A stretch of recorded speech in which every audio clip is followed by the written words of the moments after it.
I just hit the record button, by the way. I completely forgot. It starts here. Just so anyone who just started watching, we've just talked about the dashboard and the roadmap, right? Yep. Yeah, good. And I think maybe that's someone we can connect. We can ask Henry Nash, maybe John, because I know he was interested in the Dockerization part of this. I know he's got his hands full, but maybe just quickly take a look at it, try to recreate it. But yeah, no, that's great. So we've got the roadmap. If you want help, I can try to do too. Yeah, let me. Do you have it pushed into a branch or into your own fork? Yeah, not yet, just because it's such a mess of different things that I've been working on that I just got to make it a little cleaner. But I can right now it's just that simple Docker compose YAML file that's trying to connect the two. But yeah, I can push up after we get after we either get something working or we can simplify it a little bit more. Okay, great. But yeah, that's it as far as I know, as far as the dashboard is concerned. Well, the roadmap was excellent, Ryan. I sort of copied your format, and I thought it works really well in the projects area. So we've now got that for some other repos, and it's great because I think we always get this issue that new people come in and they ask us what they can work on. I think now it's much clearer, so that's really appreciated.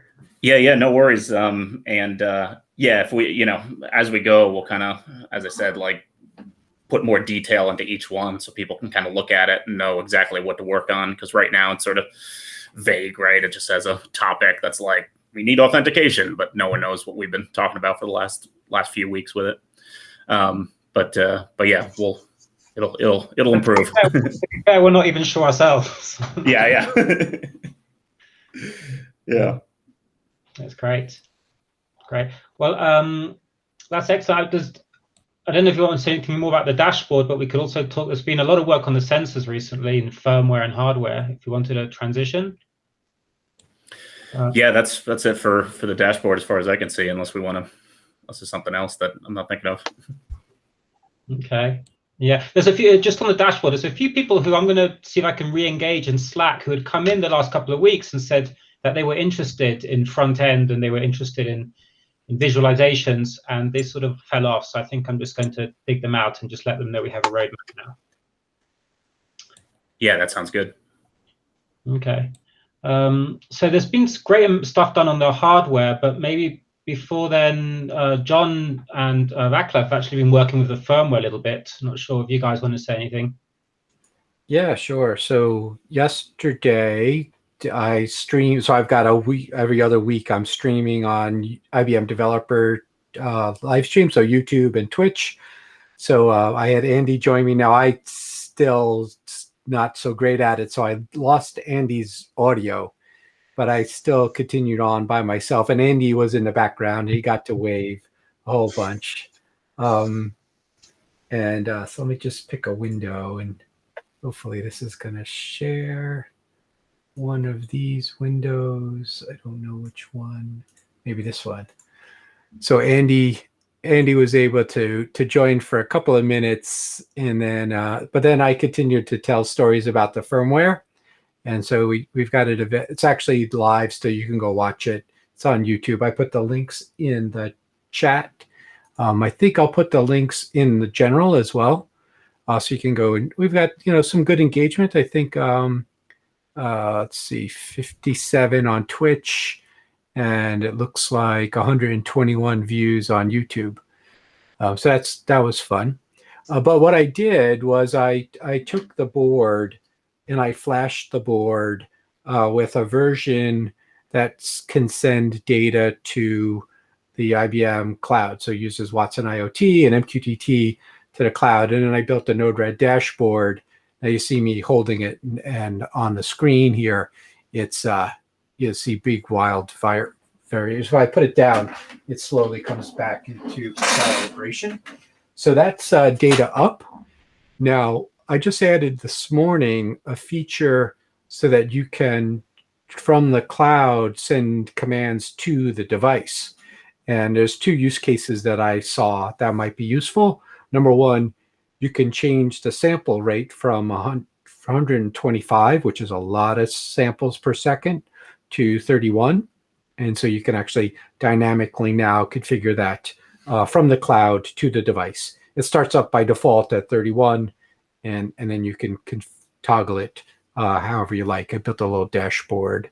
And I guess, John, because that was not possible in the previous firmware, given that we had to manually create the strings for the JSON. So right. Simply now your new way of doing the JSON means you can dynamically change the size of it this way. Correct. So I built, this is just test harness. It's not really a great UI, but I've got a toggle here. So you toggle and then you submit.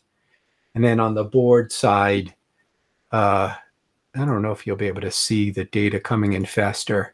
Oh, well, here I don't know if maybe you can see it coming in faster there, but it's definitely coming in faster over on the Node-RED dashboard. It's like flying past me now. But can I ask a question? Are you actually changing the sample rate on the device? I mean, are you actually changing the register for the sample rate, or are you just changing how many readings you're getting every second? No, I'm actually stopping the sensor. I'm re-initializing the sensor, recalibrating it with the new parameters.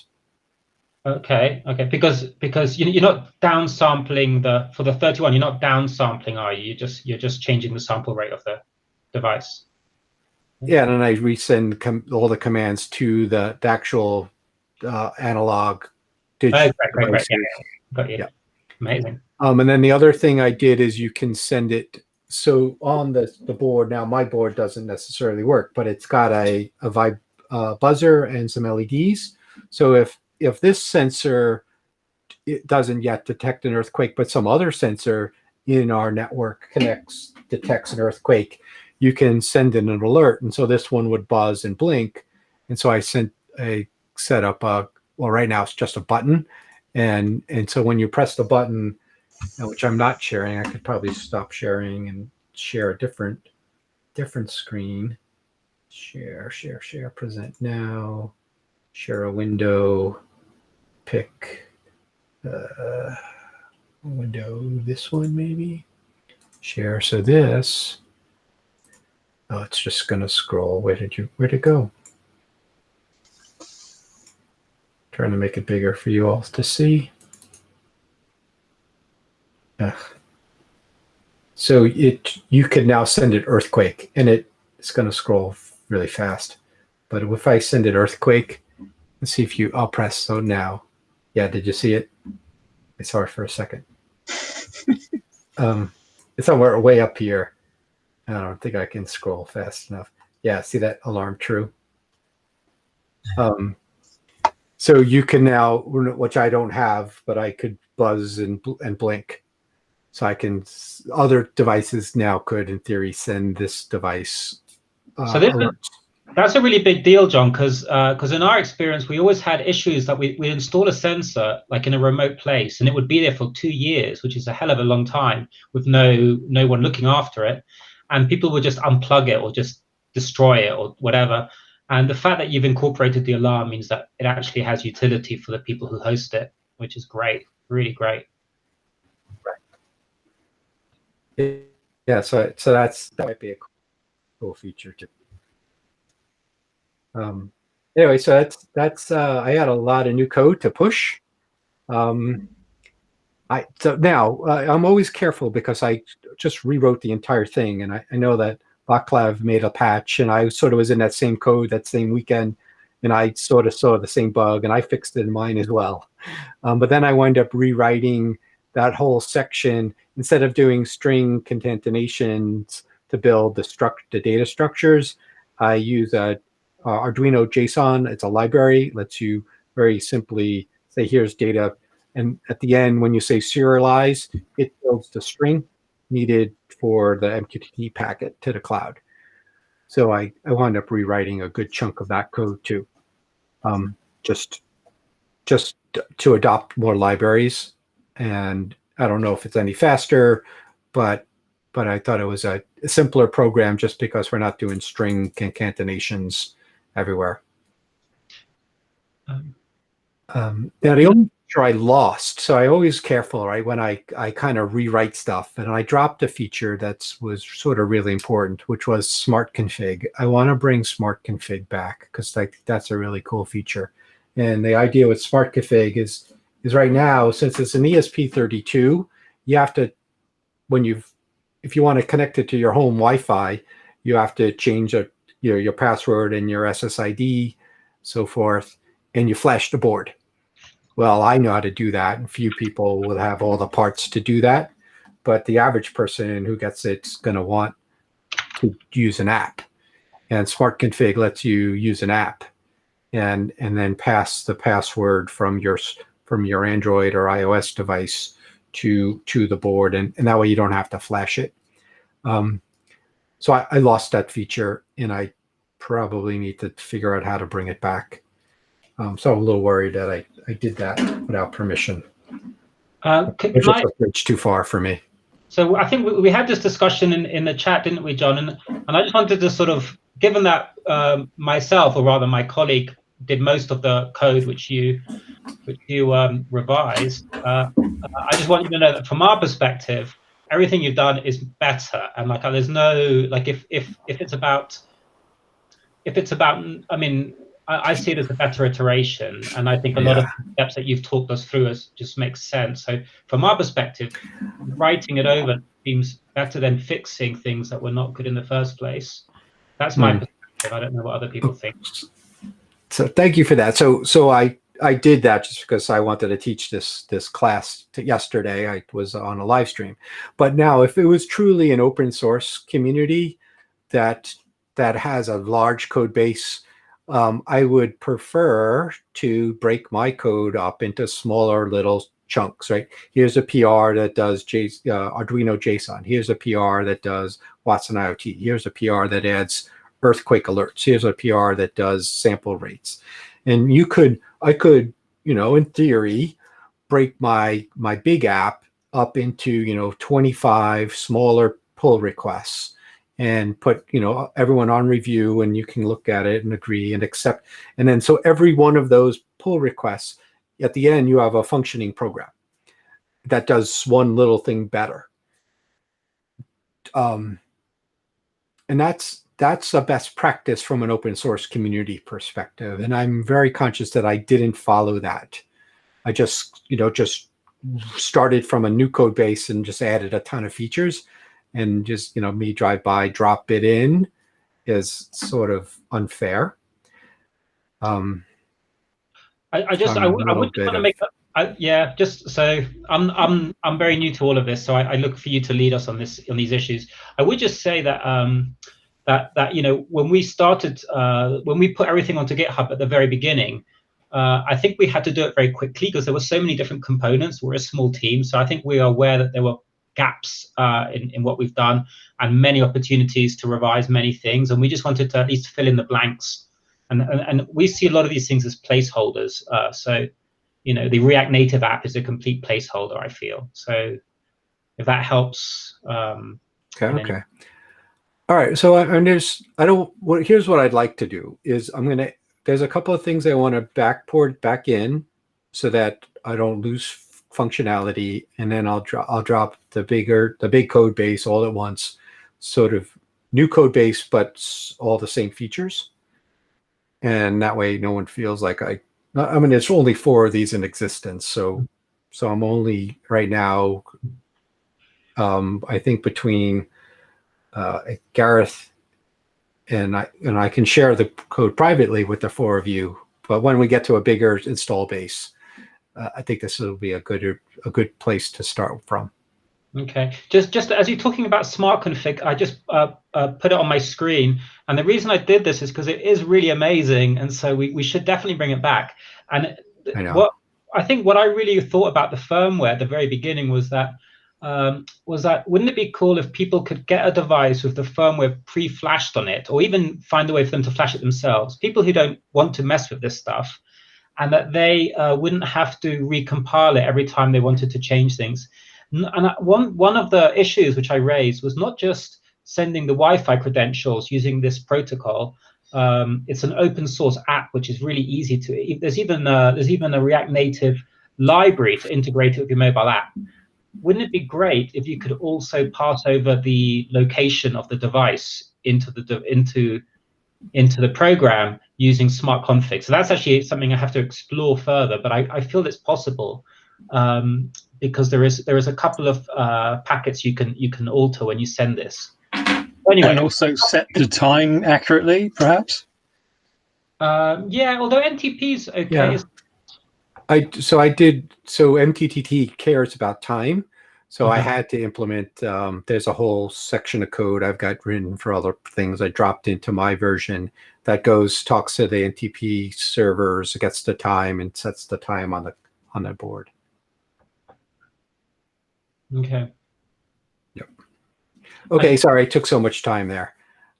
Let's talk about the hardware, because you guys did some amazing work on the hardware too. Before we do that, Vaclav actually got he actually patched the firmware we had and actually got it running again. Is that right?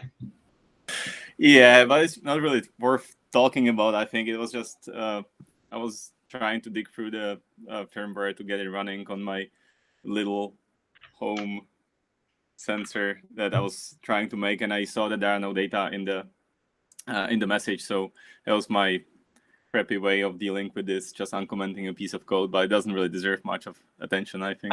And for those who don't, you guys are doing much. For those who don't know, can you explain how you made your little home sensor?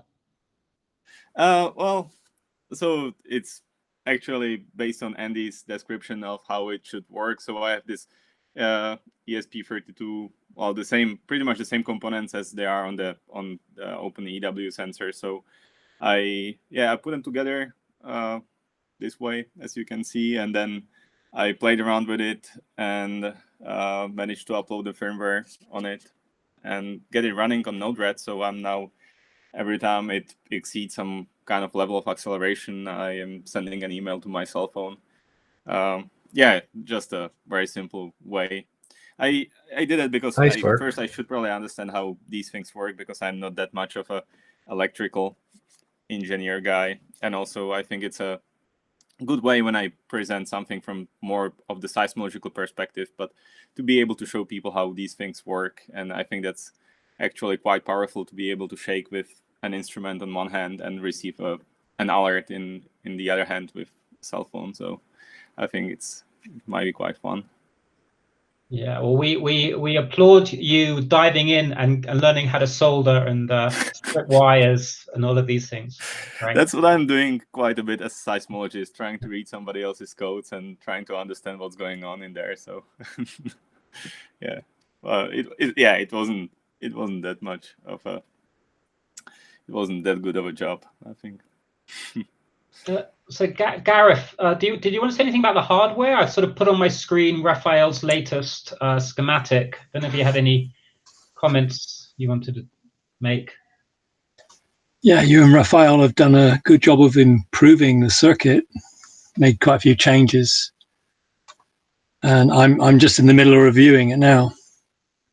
Okay. Well, I won't take much credit because it's really Raphael's work, but I did help investigate a few of the connections. I think what might have been useful would have been a block diagram so people can see what these things are. But the main changes we made was we took the 4 boards in existence, and Raphael, who I think has got the best eyesight of all of us, worked out how to debug the issues. If you remember, the issues we have with these first boards, and this is what's holding up the batch we're going to make so that we have a big waiting list. The issues we have with the 4 boards really came down to the Ethernet just not working, the LEDs being very strange, the buzzer not working. Those are the main ones. I think they were the only ones, but there were also areas for improvement. So the first thing that Raphael did was he identified a bad pin connection as swapped. They were swapped on the routes from the microcontroller to the Ethernet controller. And by changing that, he worked out that, yes, it works. So that was a huge relief, because it's a really complicated connection. There was, like 12 pins between these two things. And so I was a bit worried there was more to do, but that now works, it would seem. And he also identified an issue with the diode, the way that the LEDs were being powered. So that now seems to work. He changed that. physically, and so now that he's changed the circuit here as well, the component. And for the buzzer, he also made a change. I wasn't sure, but he tested that as well. So it's enormously relieving that he did that. And then something we were doing recently was we exposed some headers to tack on a cheap GPS unit, because I know that some people, and this is future-proof really, want this device to be sub-millisecond accurate. And the way to do that, which we have done actually ourselves, is to add on a cheap AliExpress board. And so we had to mess around with these things. And I don't know if I don't know if my tab has changed, but I'm just going to show you the AliExpress board. Can you guys see my new? I'm going to share this tab. Okay, can you guys see my tab here?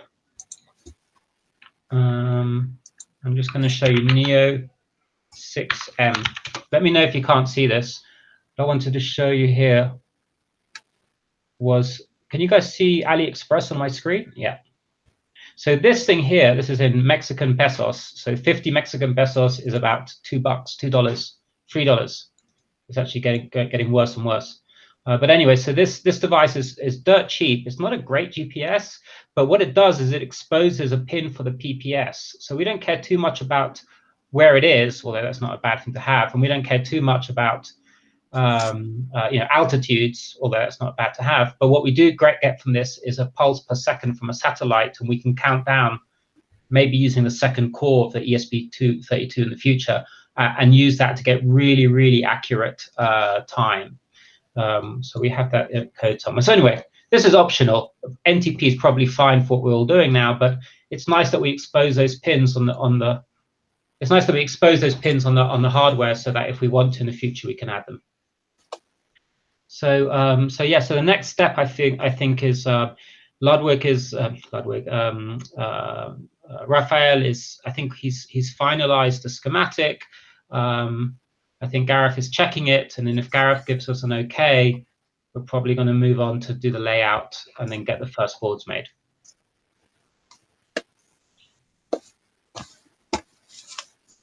Okay, so the other improvements we made were the adding the USB instead of and also improving the power supply noise rejection of the accelerometer.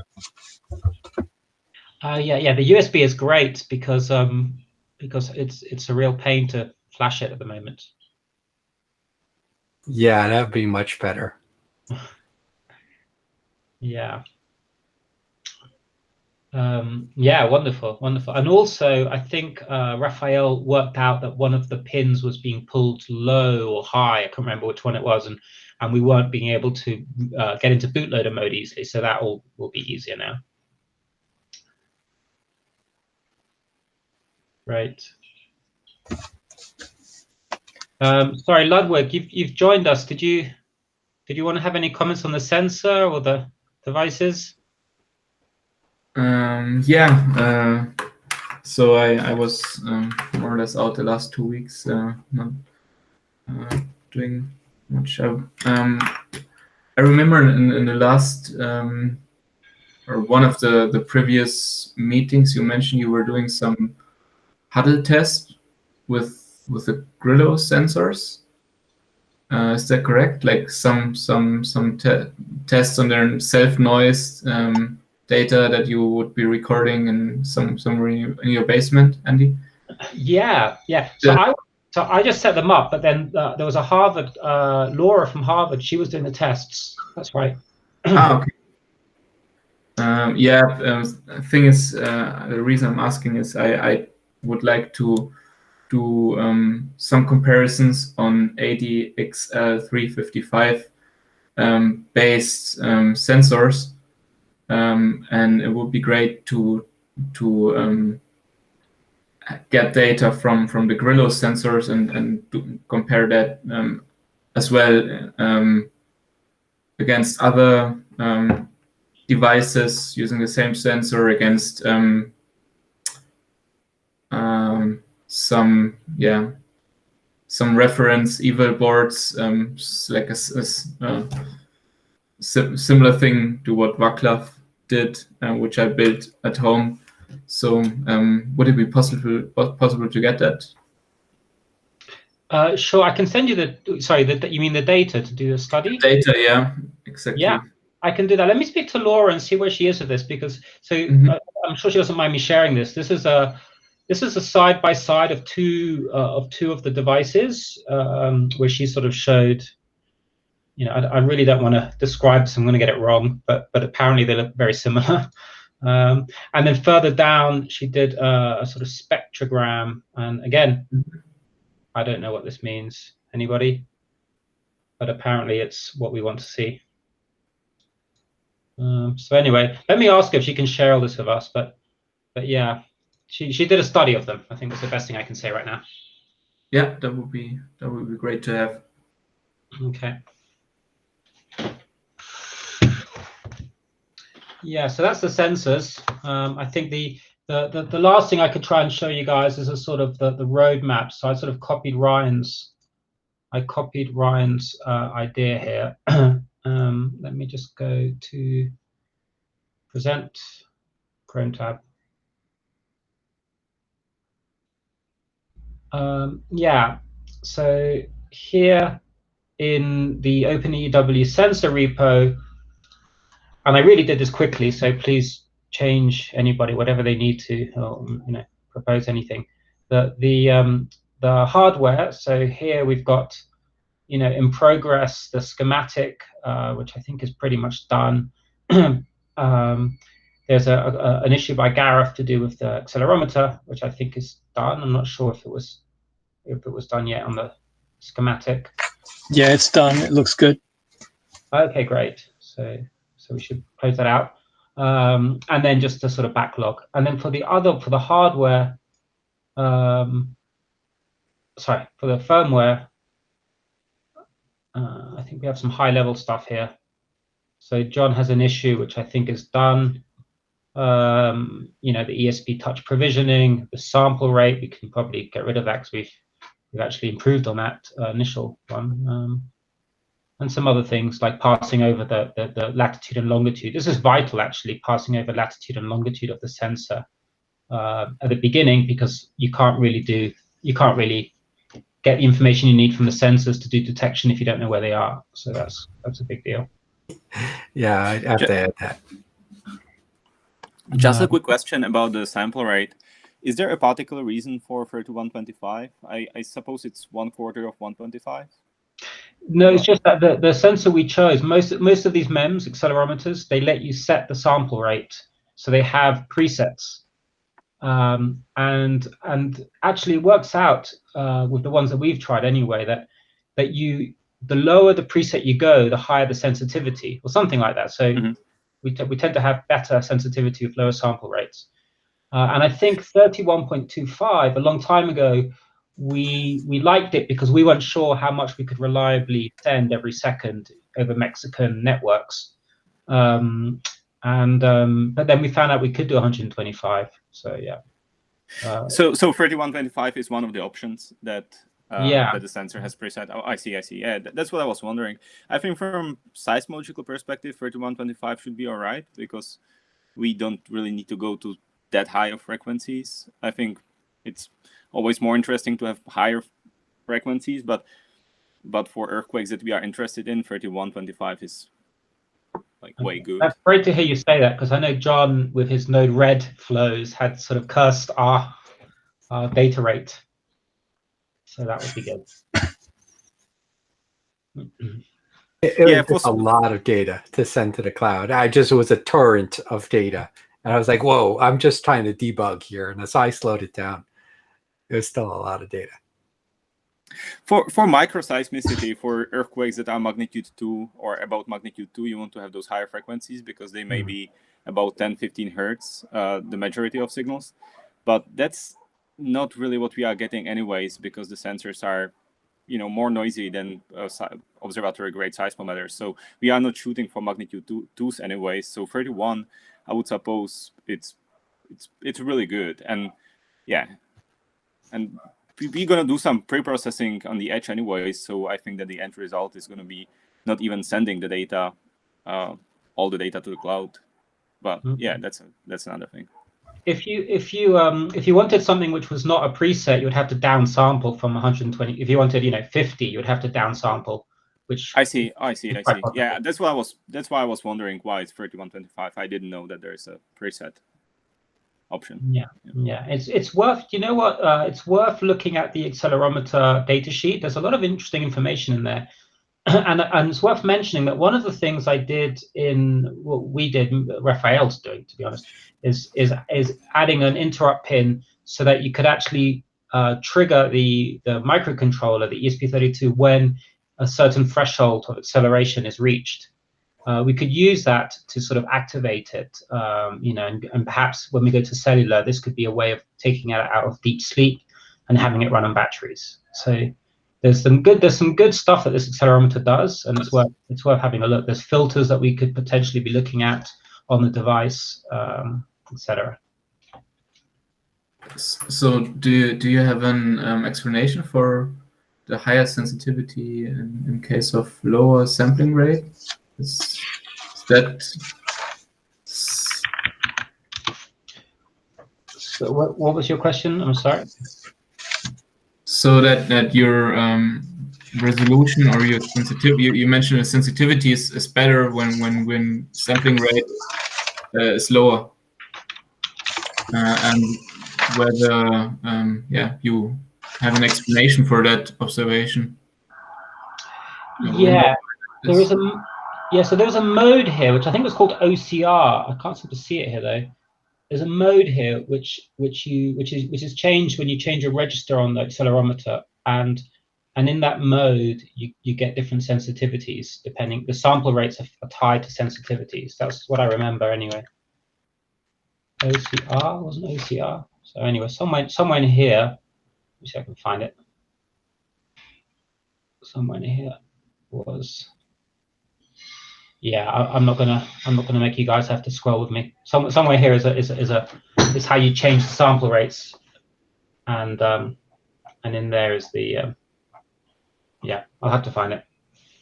And in there is the corresponding sensitivity. I know this because we used to use a higher sample rate, and we didn't get very good. We got quite noisy readings. Okay, interesting. And you also obviously. Sorry. No, I'm just guessing. Maybe it's better to go through the manual for that. But I suppose that there is a high pass filter, low pass filter to avoid the Nyquist frequencies, to avoid the aliasing.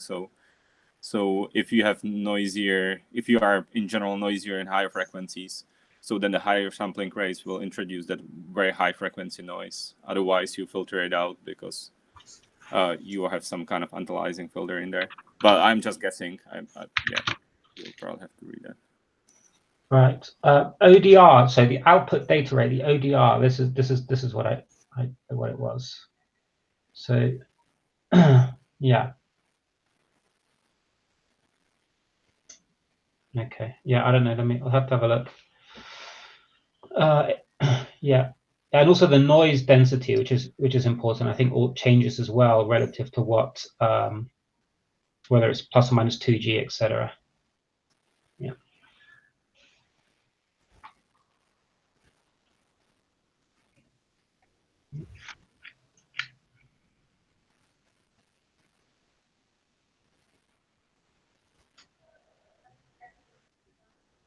Yeah.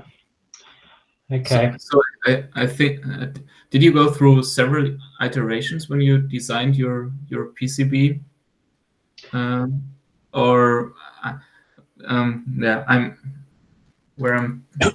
This is, did you see noise level of the sensor being somehow dependent on the PCB layout?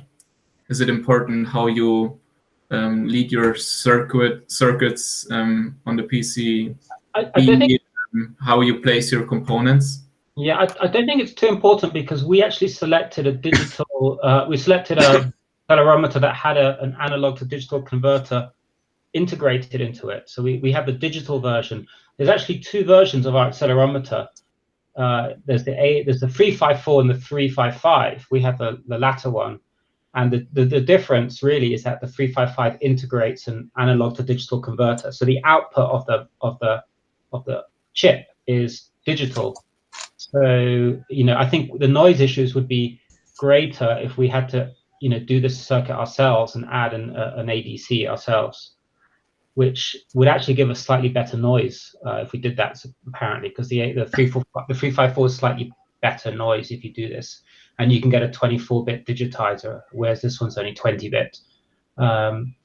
So yeah, we did because it was convenient and we felt it was good enough what we were doing. But although Gareth has identified an issue with noise somewhere.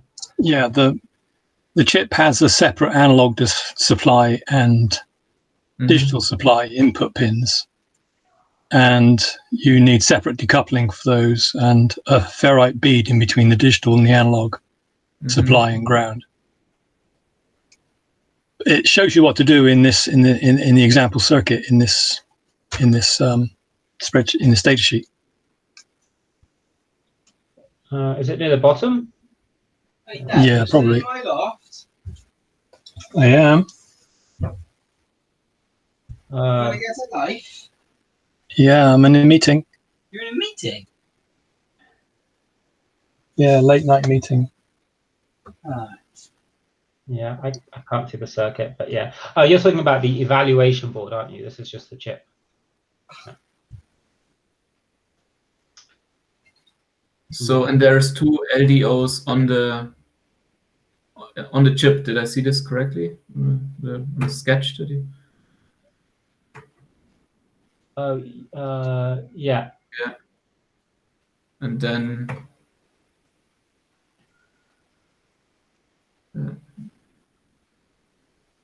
so in your experience, not much difference between the evil board implementation of the sensor and the Grillo version, basically. We copied it, yeah. So we copied the circuit.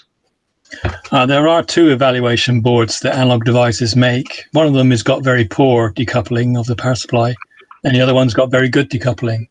Oh. We copied the poor one, but then thanks to Gareth, we're now copying the good one.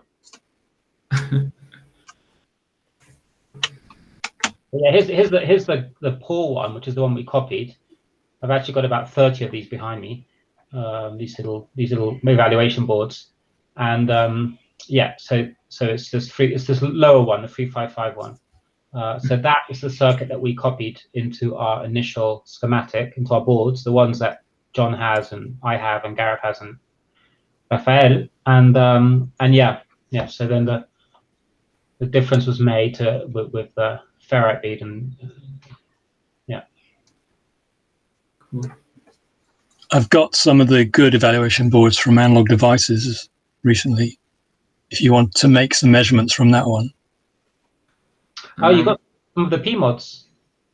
They sent me some good ones and an IoT board as well, which is a digital signal processing chip, IoT board to use with it. I haven't got time to look at it at the moment. Oh. That's awesome. Yeah. So we're sort of all in on this accelerometer. I mean, all of our data sets are based on this, our design. There is an argument that it could be too sensitive for some potential applications of what we're doing. But what's good about it is that it's sensitive enough that you can train it on lots of earthquakes. You don't just wait for the big ones every couple of years. I think that was the danger. You can get small accelerometers that cost $5, and they're good enough to get the magnitude 6s and 7s, but you'll have to wait a couple of years before your system actually works. So I think that's the advantage. Yeah, I think for sure, yeah, this is a big advantage of that. I think that we want to test it out as much as possible at small earthquakes, even like the smallest ones we can record, and see how the system works, how the algorithms works together. And I think it's a big advantage of this. Vaclav, you had a quick look at our data set. You said that there's that we might be getting 3.5s and up, which I think is what Luis had confirmed before as well. Yeah. So I had a look at the data set. I got the earthquake catalog from the Mexican network, and I had a look at what magnitudes we see at the sensors, and we see at close stations, we see sometimes some S waves, sometimes even a little bit of a P wave of magnitude 3.5 to 4. So that's kind of the lowest limit we can see. Below magnitude 3.5, there's really not that much we could see. Maybe if we were really close to the epicenter, 10 kilometers or so, we could see something. And then magnitude 4.5 plus, we can see them up to 60, 80 kilometers, both P and S's. So that's actually quite good, and I think that we should probably shoot for trying to detect these earthquakes and locate them and stuff routinely to be able to kind of really see how well the algorithms work, because if the warning really needs to be reliable. I think that what we don't want to have is false alerts. And I think that we need these earthquakes to be able to constrain whether those algorithms are really reliable or not. So yeah, this is the whole, what Andy is showing. This is the whole catalog from 2017 to these days, pretty much, from the Mexican network. So you can see the distribution of seismicity at the upper plot, and then those plots underneath. The first one is just the number of events per day. So those two peaks are the strong events and aftershock sequences after them. And then the second one is depth distribution. So most of the events occur up to about 20 kilometers of depth. And yeah, what the fourth diagram down there, or the one on the bottom right, is quite interesting. It says it's kind of how many earthquakes occur combined in different hours of a day. So we can see that it's UTC time, so it's +6 from Mexican time, and we can see that there are more earthquakes occurring at night, or they are not occurring. There's not more earthquakes occurring at night, but the noise levels, the man-made noise levels, are lower during the night. So the network is actually able to detect more earthquakes during the night than during the day. So the day hours are lower than the night hours, which is quite interesting. That's interesting. I didn't appreciate that before. So that's because during the day that everything falls into the noise threshold. Yes. Right. Yes. Yeah. Most likely, we have seen this at some other networks. So yeah, most likely it's this reason. Yeah. Great. Well, that was amazing. That was really good to see that. Yeah. So there's a lot of earthquakes there, but that's not from our data set. That's from the catalog, right? No. This is from the Mexican catalog. That's not our data set. Yeah. Yeah. So unfortunately, I think for being able to locate those earthquakes, or locate earthquakes that are about magnitude 4.5, it would be better to have stations more in a grid and not that much in line. And also, it's just, Mexico is giant. I know that. Yeah. With 20 or 30 stations, there is just a limited amount of area that you can cover. And I think that your station distribution, given the seismicity distribution, is actually quite good.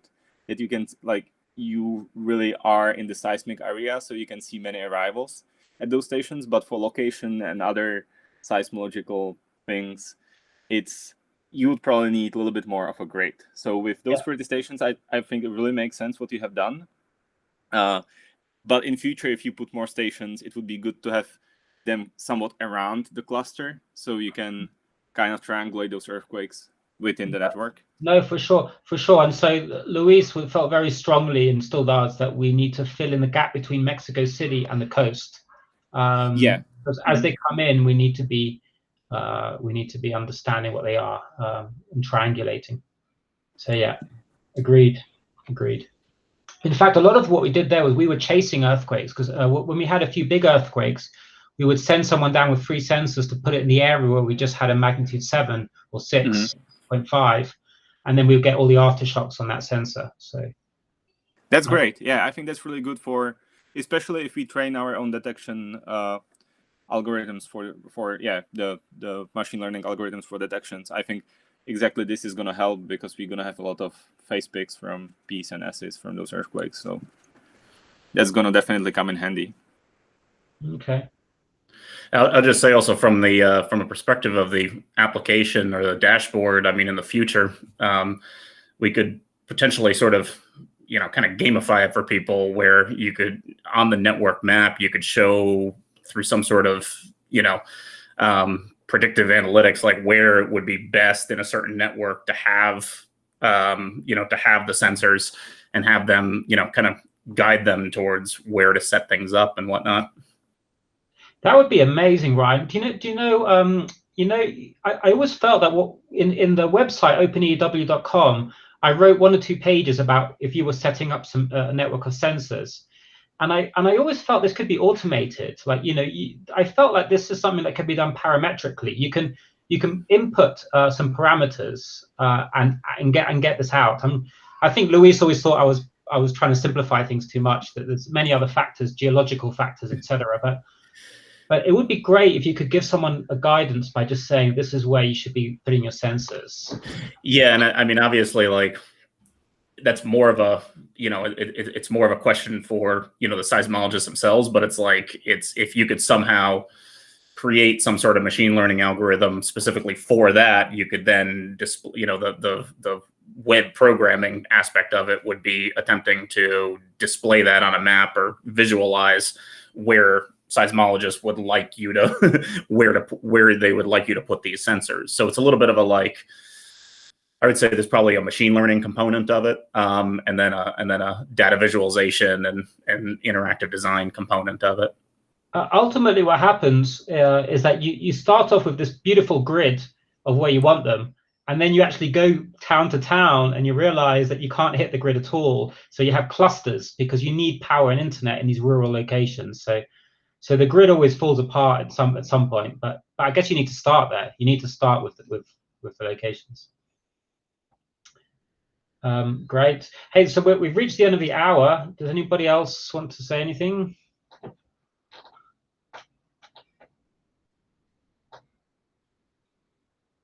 No? Okay. Well, we can close the call then, but I feel like a lot of progress has been made the last week or 2 weeks, so it's pretty exciting. So thanks a lot, guys. Yeah, thank you. Thanks. Yeah.